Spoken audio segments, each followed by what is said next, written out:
नमस्कार, मैं हूं अंकुर और आप देख रहे हैं सत्यहिंदी.com। आइए एक नजर डालते हैं अब तक की सुर्खियों पर। उपराष्ट्रपति चुनाव के लिए शनिवार को मतदान हो रहा है। इस चुनाव में एनडीए की ओर से जगदीप धनखड़ और विपक्षी दलों की ओर से मार्गरेट अल्वा उम्मीदवार हैं। मतों की गिनती आज ही होगी और नतीजे देर शाम तक आएंगे। मतदान सुबह 10 बजे से शाम 5 बजे के बीच चलेगा। प्रधानमंत्री मोदी, पूर्व प्रधानमंत्री और कांग्रेस सांसद डॉक्टर मनमोहन सिंह, केंद्रीय गृह मंत्री अमित शाह, केंद्रीय मंत्री गजेंद्र सिंह शेखावत, अर्जुन राम मेघवाल, वी मुरलीधरन, जितेंद्र सिंह और अश्विनी वैष्णव, कांग्रेस सांसद कार्ति चिदम्बरम, डीएमके सांसद दयानिधि मारन आदि नेताओं ने वोट डाला है।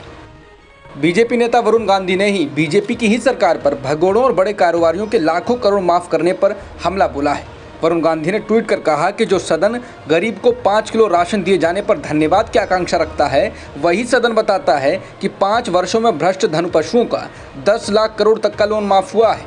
मुफ्त की रेवड़ी लेने वालों में मेहुल चौकसी, ऋषि अग्रवाल का नाम शीर्ष पर है। सरकारी खजाने पर आखिर पहला हक किसका है? जांच एजेंसी ईडी शिवसेना के सांसद संजय राउत की पत्नी वर्षा राउत से शनिवार को पूछताछ करेगी। वर्षा को कुछ दिन पहले पात्रा चौल रीडेवलपमेंट प्रोजेक्ट में कथित रूप से हुए घोटाले के मामले में मनी लॉन्ड्रिंग के आरोपों को लेकर समन भेजा गया था।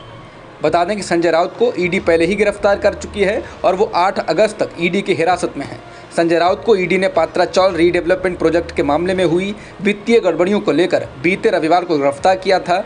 इस साल जनवरी में भी ईडी ने वर्षा राउत से पीएमसी बैंक में हुए घोटाले के मामले में पूछताछ की थी। ईडी ने अक्टूबर 2019 में पीएमसी बैंक में हुए कथित लोन फर्जीवाड़े के मामले में हाउसिंग डेवलपमेंट इंफ्रास्ट्रक्चर लिमिटेड के प्रमोटर्स राकेश कुमार वधावन, उनके बेटे सारंग वधावन, पूर्व चेयरमैन वर्याम सिंह और पूर्व मैनेजिंग डायरेक्टर जॉय थॉमस के खिलाफ मुकदमा दर्ज किया था।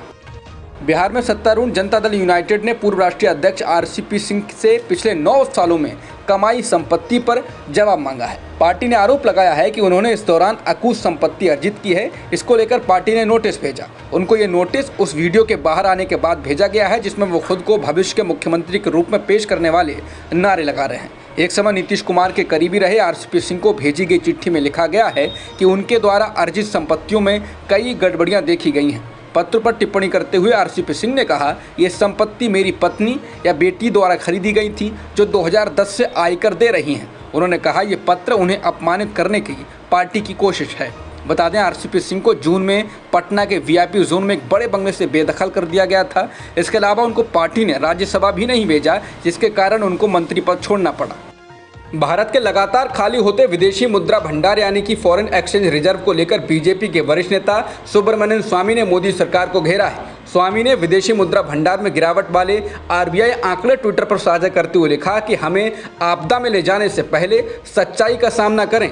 नीचे आरबीआई के आंकड़े हैं जो 2021 के बाद से मोदी के कार्यकाल के विदेशी मुद्रा भंडार में लगातार गिरावट दिखाते हैं। ये केवल कोरोना के कारण नहीं हो सकता है। उदाहरण के लिए हम चीन को निर्यात करने से 10 गुना अधिक आयात करते हैं। क्यों? बता दें, साझा किए गए आंकड़ों में दिखाया गया है कि सितंबर 2021 में जहां भारत का विदेशी मुद्रा भंडार 639 बिलियन अमेरिकी डॉलर था, जो दिसंबर में गिरकर 635 बिलियन डॉलर हो गया। फिर लगातार गिरावट के बाद अप्रैल 2022 में यह 604 बिलियन अमेरिकी डॉलर पर आ गया। हालांकि अप्रैल के बाद देखें तो जून में यह और गिरकर 571 बिलियन डॉलर पर आ गया और जुलाई में 573.9 बिलियन डॉलर बताया गया है। नोएडा की ग्रैंड ओमेक सोसाइटी में महिला को धमकाने और गालियां देने के मामले में बीजेपी नेता श्रीकांत त्यागी पर केस दर्ज किया गया। हालांकि पुलिस का कहना है कि महिला के साथ अभद्रता करने वाला फरार हो गया है। दरअसल हाल ही में एक वीडियो वायरल हुआ जिसमें सोसाइटी में पेड़ लगाने को लेकर बीजेपी नेता एक महिला को गालियां देते हुए और धमकाते हुए दिख रहे हैं। महिला उसकी हरकत पर जब विरोध जताती है तो उसकी पति के लिए भी अपशब्द कहे जाते हैं। फिर मामला भड़क जाता है। इसके बाद सोसाइटी की महिलाएं इकट्ठा होती हैं। उन्होंने नेता के खिलाफ विरोध प्रदर्शन किया। महिलाओं का आरोप है कि वो सोसाइटी में अतिक्रमण कर रहे हैं। पहले उन्होंने सोसाइटी में बड़े पौधे लगाकर अतिक्रमण किया, अब वो छोटे पौधे लगा रहे हैं। आरोप है कि सोसाइटी की एक महिला उन पौधों को हटाने लगी तो आरोपी नेता ने उसे धमकी दी कि वो पौधे को हाथ लगाएगी तो वो उसे छोड़ेंगे नहीं। हालांकि बीजेपी श्रीकांत त्यागी से पल्ला झाड़ रही है। बीजेपी की नोएडा इकाई के प्रमुख मनोज गुप्ता ने कहा कि त्यागी पार्टी से जुड़ा नहीं है। हालांकि त्यागी ने सोशल मीडिया पर खुद को बीजेपी के किसान मोर्चा की राष्ट्रीय कार्यकारिणी का सदस्य और सत्तारूढ़ दल यानी कि बीजेपी की युवा किसान समिति का राष्ट्रीय समन्वयक बताया है। 5 अगस्त को जम्मू कश्मीर से अनुच्छेद 370 हटने के 3 साल होने पर इस्लामिक सहयोग संगठन यानी कि OIC ने इस पर एक बार फिर से बयान जारी किया है, जिसके बाद भारत ने OIC को कड़ा जवाब दिया।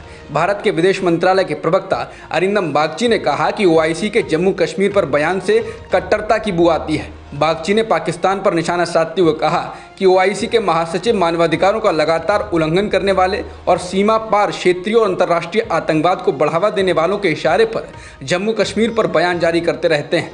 उन्होंने कहा कि ऐसे बयानों से पता चलता है कि ओआईसी आतंकवाद के जरिए चलाए जा रहे सांप्रदायिक एजेंडे के लिए समर्पित है। इसके साथ ही उन्होंने एक बार फिर कहा कि जम्मू और कश्मीर भारत का एक अभिन्न और अविभाज्य हिस्सा है और रहेगा। बता दें, ओआईसी ने जम्मू कश्मीर में मानवाधिकारों को लेकर सवाल उठाए और 370 की वापसी की बात कही। अब तक की खबरों में इतना ही। बाकी खबरों के लिए बने रहिए सत्यहिंदी.com के साथ।